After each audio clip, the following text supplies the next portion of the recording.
Prioritizing self-care may not be a top priority while in the middle of a pandemic, but personal healing and growth should always be a daily priority. And if you need a little help with where to get started, not to worry, Tiffany DaSilva, the owner of Flowjo, the self-care bucket list, is joining us today with a few ideas to help us take care of ourselves, to stay present in this moment. Thank you so much, Tiffany, for joining us. Thank you for having me. So Tiffany, I want you to tell our viewers, for those who may not be familiar with Flowjo, a little bit about your business and the inspiration behind why you created it. For sure. A few years ago, I was kind of looking around and feeling the chaos and overwhelm that was kind of what was happening outdoors.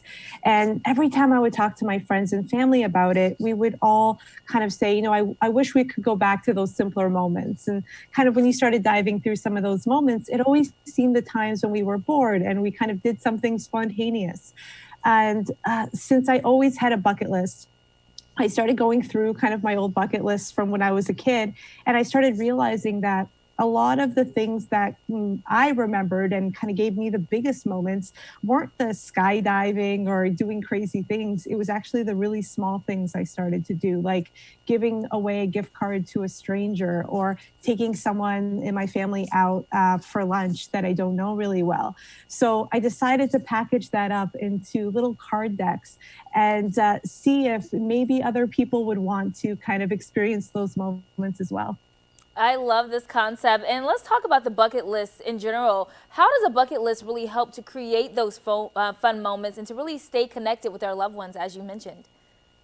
Yeah, so in the bucket list, it's a card deck and it has 100 different activities that you can do either with a partner in the case of the couples bucket list or for yourself in the case of the self-care bucket list. And it's categorized into things like love, life, and laughter. And they're just little things that you can do, whether it's, something that you can do with friends or something that you can do on your own that will really kind of create these little special moments. What I love about the deck too, and I have it right here, is that as you do things, you can actually put what you're going to work on, things to do, doing, and done. So you can kind of keep track. And I think by keeping track, you kind of turned it into a little game, and you actually take some time to do these things when maybe you're feeling bored or maybe you just need a pick-me-up. I love this. And I want to talk about self-care and go back to that. Speaking of needing a pickup, why is prioritizing self-care so important, and what's kind of included in the self-care bucket list that people can look forward to?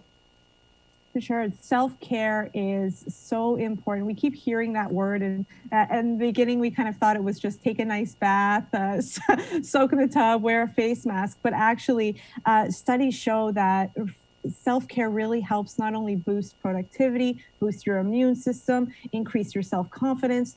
And yet, I felt it too. We kind of tend to burn ourselves out and not really take care of ourselves as much as we're taking care of other people. And when I started thinking about things like, when we're in a plane, what's the first thing they tell you? To put the mask on first before other people. I wanted to find a way that we can do that ourselves as well. So I created a card deck that actually does that. It has a bunch of different things that you can do, again, categorized by life, love, and laughter. Things like, I have some here, send a surprise care package to someone you love, or close the door, turn up the tunes, and have your own dance party. Or even go through old funny photographs and scan and tag your friends and family on social media. So these are just little things that probably take a minute or two, but can actually have these big, it makes you feel really good at the end of the day. I love this. All these things are something that I do on the regular to kind of keep myself, prioritizing fun and self-care. So I love those ideas. And I want to talk about something unique that Flowjo does. You give back to organizations all over the world with proceeds from your products. Tell us why that was so important for you. For sure. When I created Flowjo, I really wanted to make sure that I wasn't just helping people locally, helping people globally as well. And $5 of every box actually goes to a different charity. So people know that they're actually going to be helping other people as well. Right now, actually, we're giving away to Feeding America and Food Banks Canada. And we've been able to so far donate 15,000 meals to those food banks. So I feel really proud of it, and so proud that our customers are are willing to kind of go the extra mile and purchase one of our card decks. And we hope that we can give back by doing this on their behalf as well.